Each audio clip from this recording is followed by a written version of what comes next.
Thank you. So I guess we'll be doing this panel a little bit split, and welcome Ms. Gomez. When we were planning this hearing, we decided to have a panel specific to the needs of transition age youth, kids who are in the high school age, college age, post-college age, who are at severe risk of homelessness, kids who are exiting the foster care system, kids who are coming out of the criminal justice system, kids who are simply don't have stable housing at home and are homeless. Kids as young as 13, 14, 15 years old. And it's a incredible tragedy.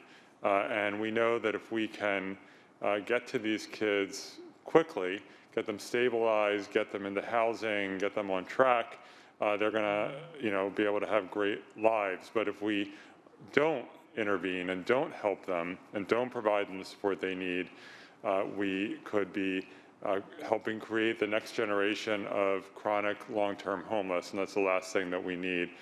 And so, as I mentioned at the beginning, most California counties do not have youth-specific homeless programs. And when you sort of group youth into the adult homeless system, that just does not get them the support that they need. Gomez spoke about the needs of our transitional age youth in terms of homelessness.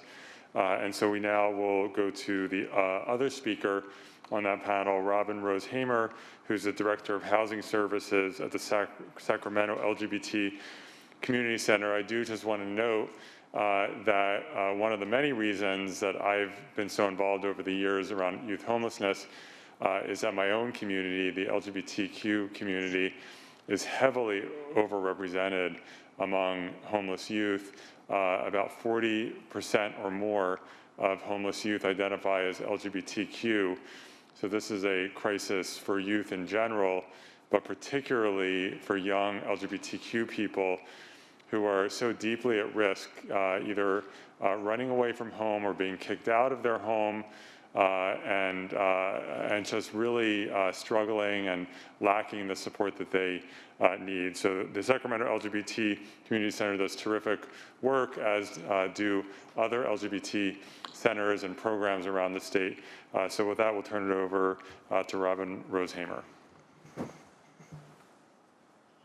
Thank you very much for your kind invitation. My name is Robin Rose Hamer, and I am the Director of Housing Services for the Sacramento. Really has not even come close to what it needs to do in terms of committing to end youth homelessness, which we can do. This is one of those, homelessness is so daunting in so many ways. We have it within our power to end youth homelessness, and the state has simply chosen not to do so. I mentioned earlier, about 5-6 years ago, California was spending approximately $1 million a year in dedicated youth homeless funding. $1 million for the entire state of California. We were able to get it up to $10 million a year, and we've gotten it up more from there, but it is still quite low compared to what we need. And as I mentioned earlier, most counties, a couple of years ago, it was 2/3 of California counties, literally have no youth-specific homeless programs. So where are these kids supposed to go? What are they supposed to do? I was in Fresno a year and a half ago for their Pride celebration, and I met a gentleman who had just runs a youth nonprofit.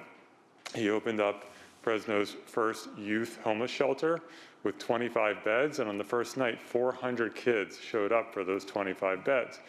And so and every year in the budget, we have to fight for that youth set-aside that you just heard. We have to fight for it in the budget every year for that inadequate set-aside. So we need to, we have some funding flexibility this year, thankfully. We need to have some more one-time funding for housing, but we need to recommit to year after year making the investments we need to really end youth homelessness. It is a moral failure that we have young people living on our streets. Thank you so much. Well said, Senator Wiener. We want to do a last call for all senators. A last call for all senators for questions or comments on this panel. Hearing seen.